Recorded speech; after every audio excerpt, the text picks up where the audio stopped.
আমাদের অনেকে জানে না জীবনের উদ্দেশ্যটা কি। বেশিরভাগই 1 নম্বর উদ্দেশ্যটা হচ্ছে কিভাবে উপার্জন করবে। অধিকাংশ লোককে জিজ্ঞেস করবেন, তাদের সঙ্গে কথা বলে দেখবেন 1 নম্বর চেষ্টা হচ্ছে জীবিকার ব্যবস্থা করা। তারা জীবিকার ব্যাপারে বেশি সচেষ্ট, কিভাবে জীবন চালাবে। তাদের উপার্জনের উপর ভিত্তি করে জীবন ধারণ করে থাকে।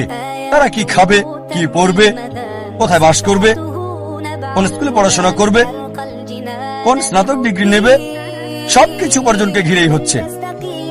আর এরা চিন্তা করে যে যদি বেশি টাকা উপার্জন করতে পারে তাহলে জীবনের লক্ষ্য অর্জন করে ফেলেছে।